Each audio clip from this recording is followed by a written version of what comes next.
phone can be blessed with the fastest processor in the world. But if it's saddled with a slow screen, it'll still feel sluggish, especially compared to a similarly equipped device with faster panels. That is why the iPhone 13 Pro's most important feature is its new ProMotion display. But ProMotion is only on the Pro and Pro Max models this year, making it one of the features that differentiate them from the less premium iPhone 13 and 13 mini. For an extra $200 to $300, the Pro series also offers an additional telephoto camera, a new macro photography mode, as well as more power and endurance. So the question is, are the iPhone 13 Pro and Pro Max's new cameras and screens worth the extra money?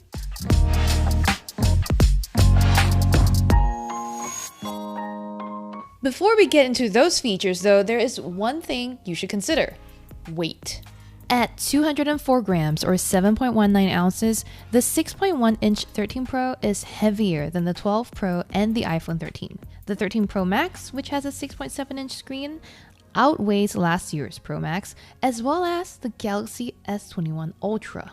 I don't mind the regular 13 Pro, but Apple's chonkiest boy was uncomfortable to use in one hand for longer than a few minutes. In addition to being heavier than their predecessors, the iPhone 13 Pro and Pro Max are a teeny tiny bit thicker too.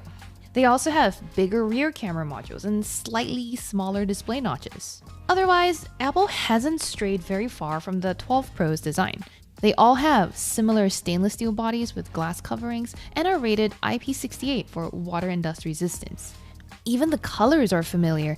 The typical trio of graphite, gold, and silver are accompanied by this year's Sierra Blue, which is lighter and paler than last generation's Pacific Blue. I prefer the new shade. It's a little paler and more interesting than last year's nondescript, deeper hue. I realized something when I started testing the iPhone 13 series last week. Basically, everything I do on my phone requires scrolling. Think about it. Browsing social feeds, checking a list of file names, looking for the right component on a spec sheet, checking conversation history, creeping on my Instagram viewers, reading articles, and a whole lot more. This is why Apple's new ProMotion screens on the iPhone 13 Pro and Pro Max are a big deal, and also why it's kind of annoying that it took the company this long to adopt a faster panel. Google was already a little behind when it added 90Hz panels to the Pixel 4 after companies like Samsung and OnePlus had already introduced higher refresh rates, and not just on premium top-tier Android devices either. Apple being late to adopt a feature is nothing new.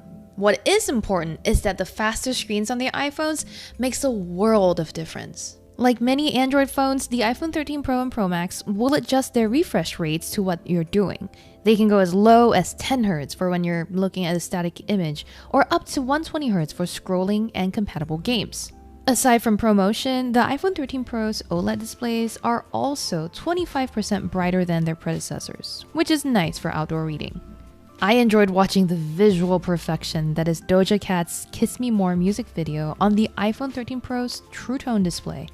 The rosy, cotton candy hues looked vibrant, while the singer's individual lashes were clear. The stereo speakers also did a respectable job of delivering crisp audio with adequate bass. Other things like voices and instrumental background music and videos and games all came through clearly as well. Apple says that the iPhone 13 Pro's rear cameras got the biggest upgrade ever, attributing it to next-level hardware that captures so much more detail. The triple 12-megapixel setup includes a primary sensor with a large f1.5 aperture, a 77mm telephoto lens, and an ultra-wide option with a 120-degree field of view. There's also a new macro photography feature thanks to the updated ultra-wide lens, as well as software like photographic styles and cinematic mode. Those two are also offered on the iPhone 13 and 13 mini, and you can check my review of those phones for the details. In short though, I like that photographic styles lets you easily customize and set a sort of default for the contrast levels and color temperature of your images. Meanwhile, though cinematic mode is good at identifying faces and people in a scene and then blurring out everything surrounding a subject, it struggles when I try to change the focal point. The system is also a little wonky at outlining individuals, and stray body parts like thumbs, ears, and noses can get eaten up in the artificial blur.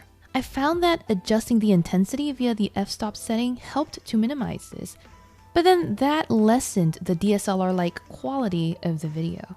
One feature the pros have over the regular 13s is macro photography. With this generation, you can get as close as 2 centimeters away from your subject and still capture it in focus. Apple doesn't offer a way for you to manually enable a macro mode. The system will automatically switch to the close-up camera when you get all up in something's face. The iPhone 13 Pro was generally accurate at knowing when I was trying to get a tight shot, but it kept changing back and forth between macro and regular views.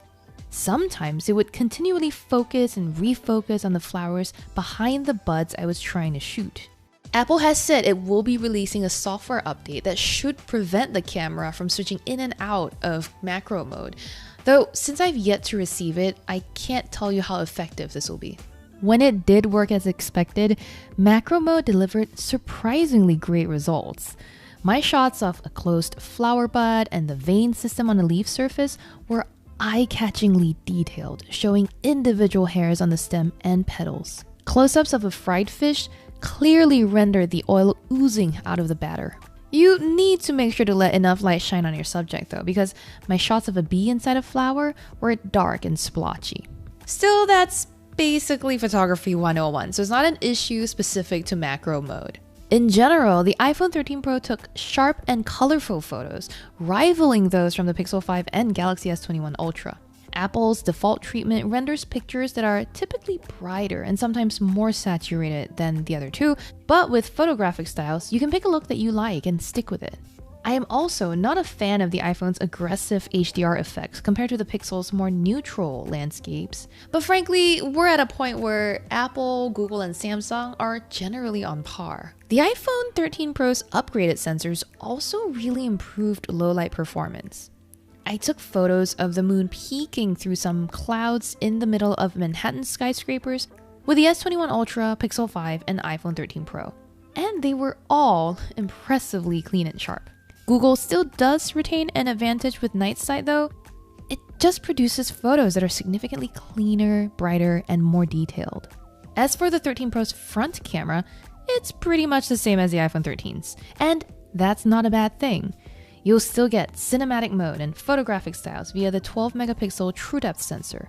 And those selfies were a little soft in low light, they were tack sharp otherwise. The iPhone 13 series runs iOS 15 out of the box, and I was already able to test most of its new features when I covered the beta. Focus modes, for example, lets you set custom home pages and notification profiles based on your location or time of day. It's one of my favorite new features on any smartphone platform in recent years because it allows people without a separate work device to switch off from work whenever they want. Since most of iOS 15's new features are coming to older iPhones though, they're unlikely to sway your decision on whether to upgrade. I'm especially looking forward to testing out SharePlay when that rolls out in a later release, and it'll let me watch shows with or stream my phone screen to my friends over FaceTime. The main difference between the iPhone 13 and 13 Pro's processors is that the latter uses a beefier 5-core GPU. This means that graphics-intensive tasks like gaming or video editing should be executed more quickly. And I was surprised by how much better the Pro was at this. I made a trailer in iMovie, and while I had to wait 51 seconds for it to finish exporting on the iPhone 13, it took the iPhone 13 Pro a mere 14 seconds to be done. The iPhone 13 Pro's A15 Bionic chip is similarly powerful in less intensive tasks. I played rounds of Catan, watched various YouTube videos, chatted with my friends, played music, and snapped photos in rapid succession, all without even the slightest delay. In the week or so that I've had the iPhone 13 Pros, I've only needed to charge them twice. Granted, I spent most of the first few days focusing on the iPhone 13 and 13 mini, using the Pros predominantly when I was doing intensive camera testing. But when I switched over to the more premium devices, the iPhone 13 Pro lasted almost a full 2 days before needing a charge. Battery levels dipped more quickly when I was playing games and exporting videos, but not so much that I had to worry about running out of juice. I still have more tests to run, but it's safe to say for now that the iPhone 13 Pro and Pro Max will stick around longer than a day. With faster screens, superb performance, and long-lasting batteries, the iPhone 13 Pro and Pro Max are excellent phones. If you're on a device older than the 12 Pros, you should consider upgrading just for the new ProMotion displays. Though the cameras also got a noteworthy improvement, I'm not sure they're going to be the biggest draw. It's honestly hard to notice the difference in quality between photos taken by Apple's most recent flagships too. Features like cinematic mode, photographic styles, and macro cameras are nice to have, but they're not going to define your iPhone 13 Pro experience. And though Apple was playing catch up to Android flagships by finally introducing 120Hz screens to its phones, there are now fewer things that Samsung and Google offer that the iPhones don't. Basically, for anyone who doesn't mind iOS, the iPhone 13 Pro and Pro Max, if you don't mind the wait, is a worthy upgrade. For in-depth reviews on all of the phones in Android and iPhone land, as well as coverage of all the things in consumer technology, make sure you subscribe to Engadget. And as always, thank you for watching.